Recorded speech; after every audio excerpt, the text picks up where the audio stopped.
Hi. Do you spend all your time grinding it out in your business, working really hard, but you're often dissatisfied with the progress that you're making?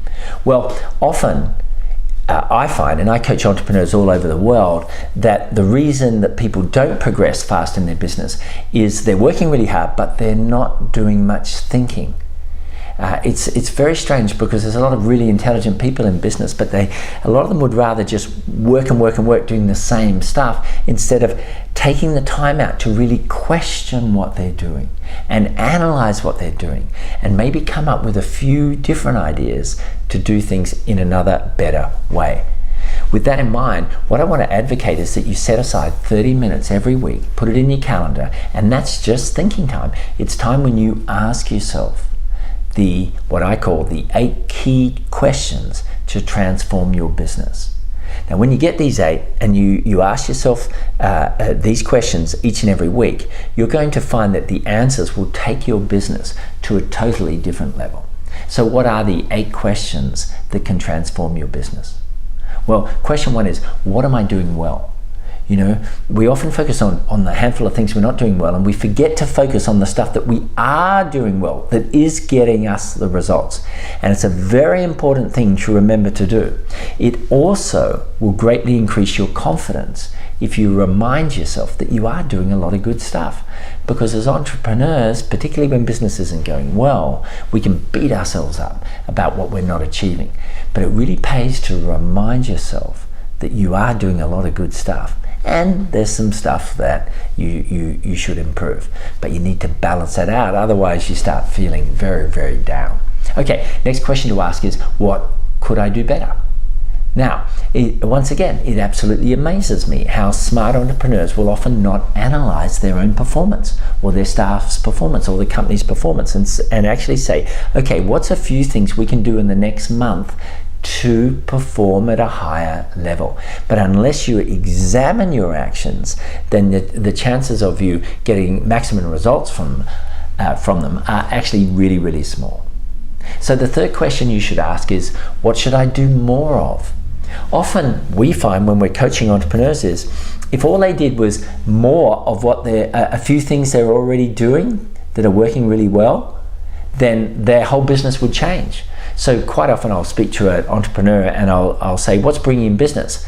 And he or she might say, reaching out to new clients by phone. And I say, how often are you doing that? And they go, oh, once every 3 weeks. Well, maybe if you do it twice every 3 weeks, you'll get twice the business. So what should you do more of? Then the next question correspondingly is, what should you do less of? You know, there's a lot of stuff we're doing in our business that isn't working or is getting us average results. What should you do less of? The 2 questions that stem from those, questions 5 and 6 are, what should I stop doing and what should I start doing? What are there some totally new things that you should start doing that you've never done before? And likewise, are there some things that you've been doing for years in your business that you should entirely stop or not put up with anymore?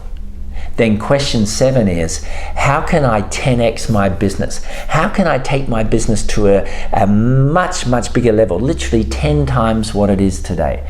Now, most people get freaked out by that question. They say, oh, that's impossible. I just want to go for 10% growth. But if you force yourself to think big and stay with the answers, you're often going to find that you'll come up with all kinds of solutions that are truly radical and have the potential to take your business to a whole different level. And then the 8th question that I advocate that you ask yourself each and every week is this: who should I reach out to more? Are there clients you should reach out to more? Are there potential leads that you should reach out to more? Are there potential staff that you'd like to hire into your firm that you should reach out to? Are there potential joint venture partners that you should reach out to? Are there people that are just very powerful in business that you should reach out to? Business is as much about connections as it is about the work that you do. So make sure you have a reach out to list so that you can really utilize the full power of human connection. So there's 8 really, really potent questions that not only can you ask, but I really urge you to make sure that you ask yourself each and every week by setting aside 30 minutes in your calendar and then literally lining them up and writing the answers down. These are 8 very, very simple questions, but they have the potential to completely transform your business. Hey, if you found this tip useful, go onto my site now called simonreynolds.com. That's Simon with 2 I's, Reynolds.com, and sign up to our email list, and we'll send you videos like this to help you build your business each and every week. simonreynolds.com. See you there.